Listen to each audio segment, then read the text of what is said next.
for long periods of time without a top-flight quarterback. With all the responsibility he has and how the game flows through him, if he's not on the top of his game, your team's not going to benefit at all. Out is the kickoff unit as they run up and send this one away. This fielded at the 2. And look at this. Right away, a loose football. And this is picked up by the defense. And they will be set up now as he brings this thing all the way back inside the 20. So a teammate picking him up there, that was nearly disaster. And the way that you coach these things, you want to make sure you have eyes towards the return guy because you want to make sure that the catch is secured. A lot of teams do that. They have at least one guy. Okay, you're responsible for making sure he secures the catch. He's not always the one that makes the recovery, but he can always sound out the alarm. Hey, ball's on the ground. We've got to get it back. And able to get him down, but he does reach the 5. A solid pickup of 12 yards, and now they're knocking on the door. And there we see an early burst that makes him one of the leading rushers in the league. Well, I want you to know, I listened to you yesterday when we were watching film. You said write down the word vision for him. It was on display there, wasn't it? It certainly was, because he allows the blocks to set up in front of him. And if that continues, it could be a long afternoon for those guys trying to play some defense. They'll try and run for it on 1st and goal. And not a whole lot there. He does get a couple, taking it from the 5 down to the 3. Be interesting to see now what they do offensively down near the goal line after not much there that time. As the offensive play caller, that may change your sequence now. Instead of coming right back with a running play, you may have to go to the air. So the ball position now at the 3. Here's 2nd and goal. Hey, check. 3 You go take. They'll try and run for it with Bo. They're able to get a couple here, but won't get across the plane as they stop him right around the 1.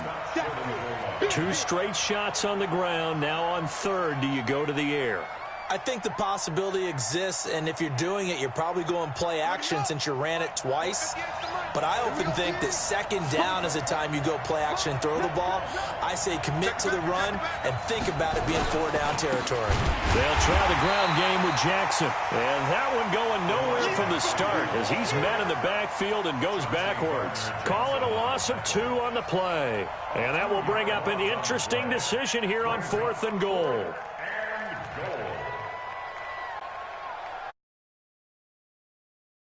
And on their first drive, the offense staying out there. They're going to go for it on 4th.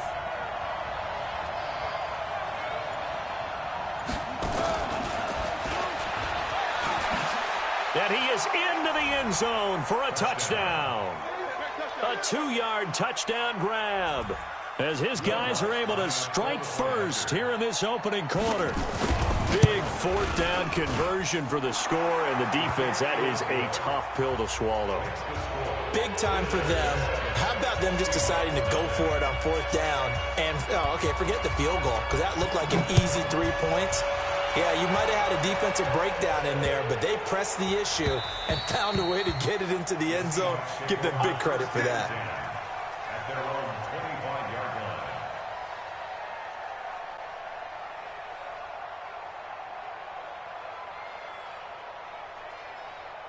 Here we go. Come on, Wolf. 65. 65. Watch, shake it to 6.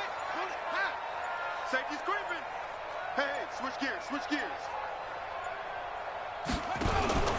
On 1st down, Peyton. And he'll be upended at the 28-yard line. Just a 3-yard gain there. What's the old expression, 3 yards in a cloud of dust? In this case, it's dust-covered pellets. It's no longer that old grass that we used to play on, right, and chew it up. Now we've got that artificial surface. You see the pellets go up. Still a nice play by the defense. Here I come again. On 2nd and 7, Murray escaping the pressure right. He'll run it. He'll end up getting 5 out of that, but now they're looking at 3rd down.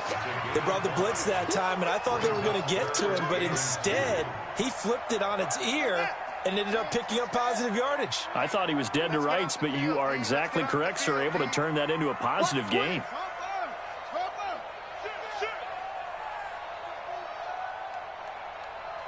Mike's 50. Check tight end. Check tight. Check tight. Slam. Slam. Slam. Rotate. Spell. 3rd and 2, and here's Murray. Being chased out left. He may try and run for this. And he's got the first before he's brought down at the 39-yard line. Maybe not exactly what they had in mind, but that scramble good for 6 and a first down. So from the 39 now, they'll come up on a 1st and 10. Watch the screen. Watch the screen. Watch Urban. On 1st and 10, here's Murray. He's going to loft one deep over the middle. Into a double team, and it's intercepted. Picked up by Minkah Fitzpatrick. And a big turnover there as his guys will get the football back. Defensively that time, they were in zone coverage. As a rookie QB, what lesson can you learn there? Well, understand this. You saw zone in college, and the defensive backs reacted, but they don't react like they do on this level. So when they're in zone and they see the ball coming to them, they'll react at least a half a second faster. You've got to know where you want to go with the ball and be decisive with it. Otherwise, the end result can be something you don't like. Tackle made there by Jordan Hicks. One thing to keep in mind, partner, especially in the second half, when you've got a running back of this size, of these dimensions, I can just tell you, attrition does set in for a defense because you're excited about hitting him in the first half. Maybe not so much in the second half, and some of these shorter gains turn into bigger runs later. They'll run here with Bo. And he's going to be met at the line of scrimmage and taken down. They'll say no gain on the play there, and now it'll be 3rd down.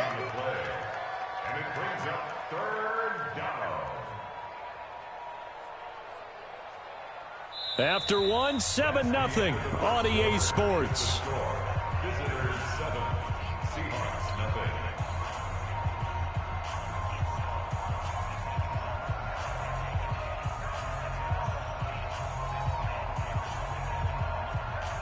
Facing the prospect of a punt from their own end zone, they need some cushion. Let's see what they can do on 3rd down.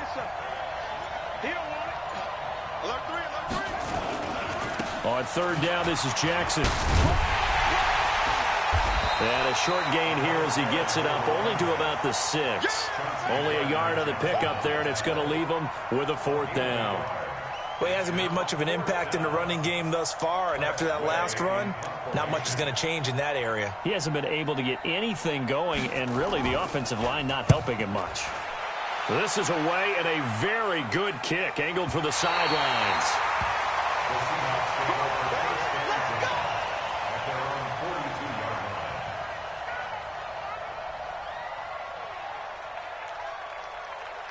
Coming to the line here to begin their next drive, the Seahawks offense. They had the interception last time. It led to the opening touchdown. So now 7-0 the score as they start 1st and 10.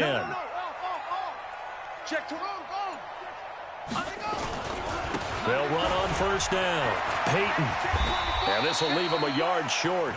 Nice pickup of 9 yards on 1st down.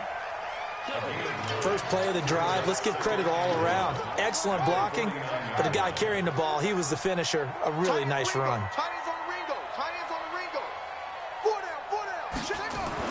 From just shy of midfield, Murray.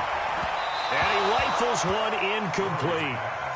Defensively, Charles, they continue to really limit this offense as far as yardage goes. Yeah, you're exactly right. They've been assignment sound, staying in their lanes, keeping proper leverage, and communicating well, too. Throw on 2nd down, unsuccessful. Now it's 3rd and 1. Murray to throw on 3rd and 1. Flush to his right. Oh, he's going to go for it all. And he's got it. Caught in the end zone for the Seahawk touchdown. Devin Hester, 49 yards, as they are now on the board here in the first half. Extra point right down the middle, and we are tied at 7.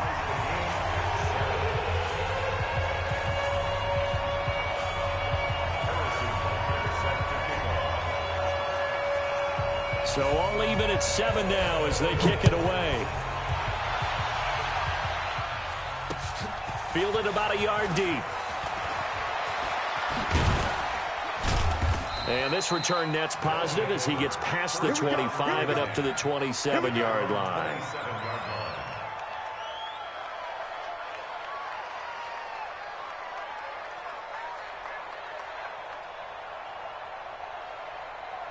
The offense back out there at the line, ready for their next drive. And on the last go-around, they really couldn't get anything going. They had to punt from deep inside their own territory, which means you're going to lose the field position battle as a general rule. What they're looking for now is a little more consistency, move the ball at least a few times on offense, get a couple of first downs, and hopefully flip the field. Yeah, just something to build off of. That's what they're looking for here. So now they have to contend with 2nd and 13 after the first down run goes backwards.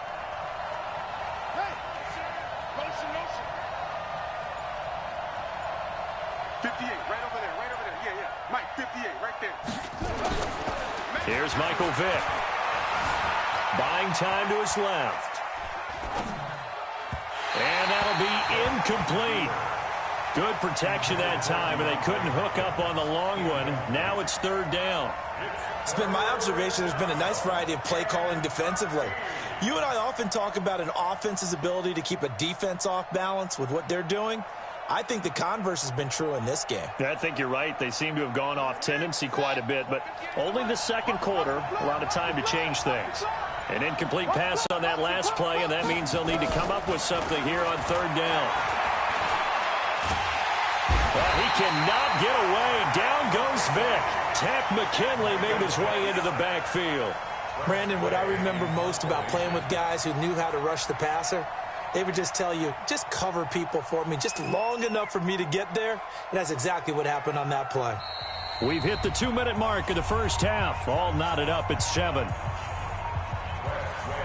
Fans, a reminder, I have a note card here that says ad-lib halftime previews. So I guess let's do just that as we'll hand things over to Jonathan Coachman in Orlando when this one reaches halftime. They do okay? You did great. Not a bad job. Hey. But, writing down your ad-libs. If you print, I'm going to read it. I'm Brandon Gaudin.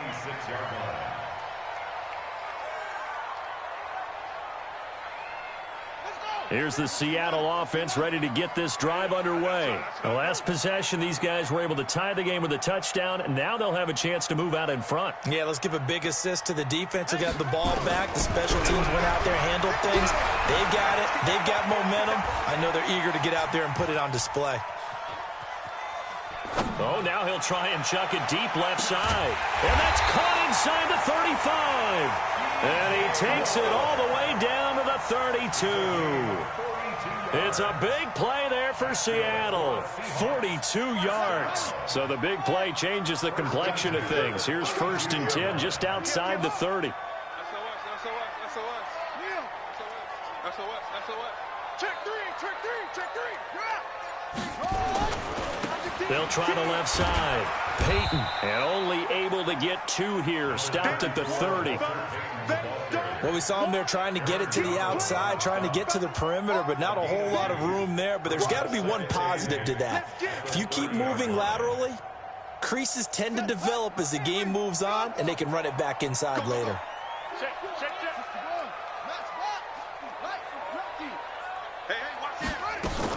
On 2nd down, Peyton looking for a seam but finding none. He'll get back to the line of scrimmage, and that's it. Now the Seahawks going to use the first of their timeouts as the clock shows 50 seconds to play here in half number 1.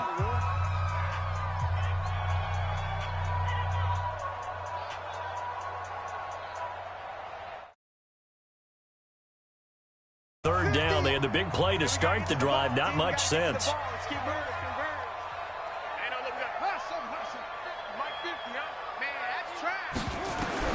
Throwing is Murray on 3rd down.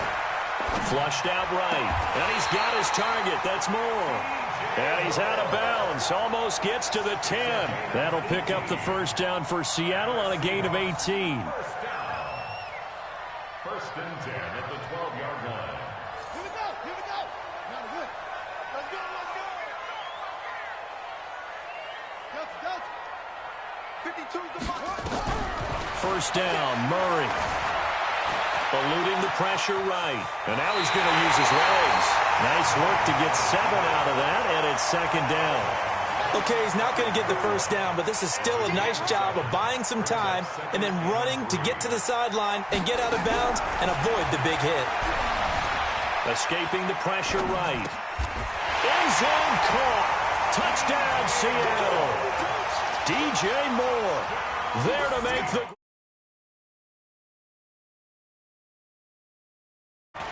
Extra point splits the uprights, and that makes the score 14-7.